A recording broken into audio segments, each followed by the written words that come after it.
अस्सलामुअलैकुम वरहमतुल्लाहि वबरकातुहू। उम्मीद है आप लोग खैरियत से होंगे। अल्लाह तबारक ताला हम सबको यूं ही खुश रखे, ईमान और अमल के साथ ज़िंदा रखे और ईमान पर ख़ात्मा बिल खैर फरमाए। आज मैं आपके सामने पड़ोसी के साथ किस तरीके से रहना है और किस तरीके से नहीं रहना है और पड़ोसी के बारे में इस्लाम क्या कहता है। आपके जहन में इस तरह के अगर कुछ सवालात हैं, इस्लामी मालूमात या इस्लामी जानकारी आपको चाहिए तो आप कमेंट में अपनी जानकारी, अपने सवालात को पेश करें। इंशाअल्लाह रब्बुल इज़्ज़त मैं उसके ताल्लुक़ से क्लिप बनाने की कोशिश करूंगा, उसका सही तरीके से जवाब देने की कोशिश करूंगा। ये जो बातें मैं आपके सामने रख रहा हूँ ये बहार शरीयत चौथी जिल्द और 16वां हिस्सा इसके अंदर से आपके सामने रखूँगा। सबसे पहले तो रब ने कुरान पाक के अंदर इरशाद फरमाया, अल्लाह तबारक ताला की इबादत करो, उसके साथ किसी को शरीक मत ठहराओ। वालिदैन के साथ, यतीमों के साथ, मिस्कीनों के साथ, गरीबों के साथ, रिश्तेदारों के साथ और पड़ोसी चाहे वो करीब के हों, दूर के हों, करवट के हों, साइड के हों, उनके साथ और ग़ुलामों के साथ अच्छी तरीके से पेश आओ। हदीस पाक के अंदर आता है जो बुखारी शरीफ और मुस्लिम शरीफ के अंदर आपको मिल जाएगी। नबी ने इरशाद फरमाया, अल्लाह की कसम वो मोमिन नहीं है। दूसरी मर्तबा फिर इरशाद फरमाया, अल्लाह की कसम वो मोमिन नहीं है। तीसरी मर्तबा फिर इरशाद फरमाया, अल्लाह की कसम वो मोमिन नहीं है। सहाबा ने अर्ज़ की, या रसूल अल्लाह कौन? नबी ने इरशाद फरमाया, जिसकी वजह से उसके पड़ोसी तकलीफ़ में हो। और हज़रत अनस की रिवायत है, ये भी बुखारी शरीफ में आपको मिल जाएगी। नबी ने इरशाद फरमाया, वो शख्स जन्नत में दाखिल नहीं होगा जिसकी वजह से उसके पड़ोसी तकलीफ़ में हो और अमन और सुकून में ना हो। तो इन दोनों रिवायतों से मालूम पड़ा, जो लोग अपने पड़ोसियों को सताते हैं, अपने पड़ोसियों को ताना देते हैं, अपने पड़ोसी की चुगलखोरी करते हैं, नबी ने इरशाद फरमाया, अगर किसी शख्स की वजह से उसका पड़ोसी परेशान है वो मोमिन नहीं हो सकता, वो जन्नत में नहीं जा सकता। इन दोनों रिवायतों से सबक हासिल करना चाहिए कि इस्लाम ये नहीं कहता कि आपका पड़ोसी अगर मुसलमान है तो उसके साथ इस तरीके से बर्ताव करना, बल्कि कोई भी हो, किसी भी मज़हब और धर्म का मानने वाला हो, किसी भी दीन का मानने वाला हो, अगर पड़ोसी आपकी ज़बान, आपके किरदार, आपके कैरेक्टर से, आपके हाथ से और आपकी वजह से अगर तकलीफ़ में है तो नबी इरशाद फरमाते हैं वो मोमिन नहीं हो सकता, वो जन्नत में नहीं जा सकता।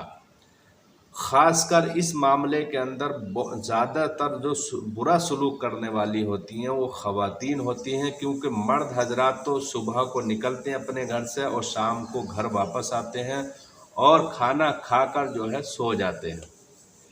ज़्यादातर जो ख़वातीन होती हैं वही अपने पड़ोसियों को तकलीफ़ में रखती हैं, अपने पड़ोसी को तकलीफ़ देती हैं, लड़ाई झगड़े करती हैं। और देखा जाता है कि बहुत सी जगह तो लोग अपना मकान इसी वजह से बेच देते हैं कि पास वाले जो हैं वो अच्छा नहीं हैं, उनकी ज़बान अच्छी नहीं है, गाली गलौज करते हैं, तानाज़नी करते हैं, इल्ज़ाम लगाते हैं झूठे झूठे और इस तरह की ऐसी ऐसी बातें करते हैं जिसकी वजह से लोग अपना मकान बेच देते हैं, अपने पड़ोसी के बुरे होने की वजह से अपना प्लॉट भी बेच देते हैं।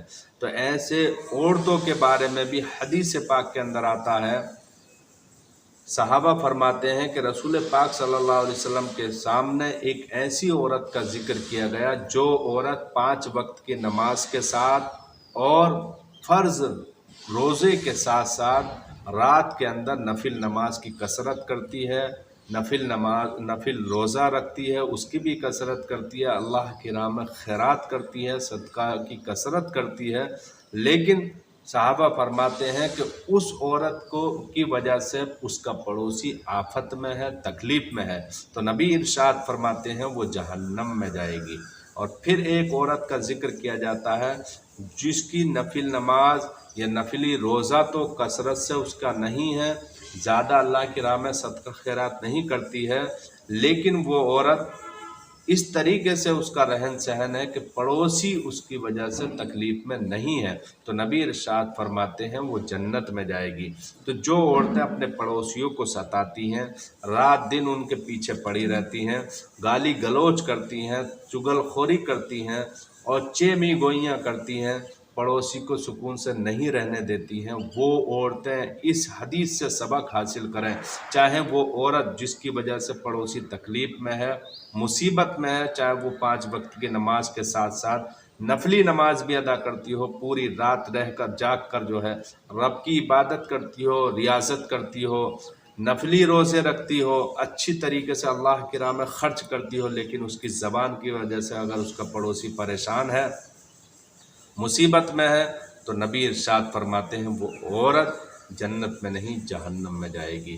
تو ان حدیث پاک سے پوری طریقے سے معلوم پڑ گیا کہ پڑوسی کے حقوق کتنے ہیں، پڑوسی کا کتنا بڑا مقام ہے۔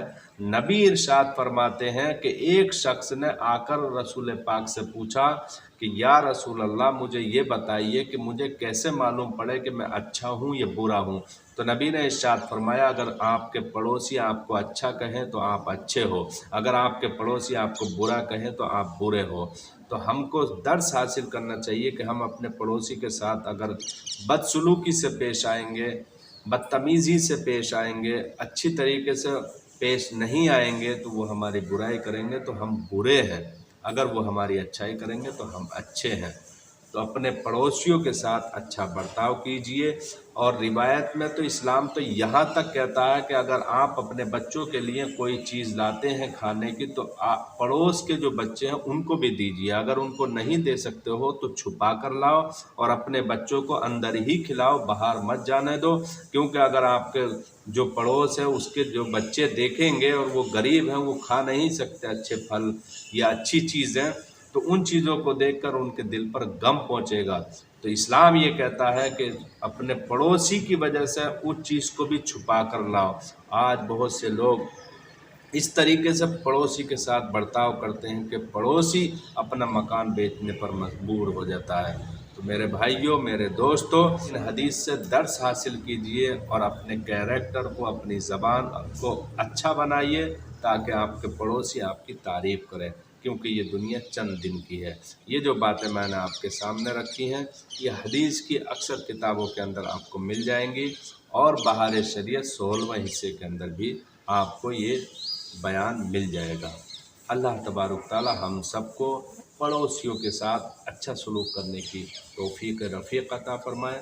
السلام علیکم ورحمۃ اللہ وبرکاتہ۔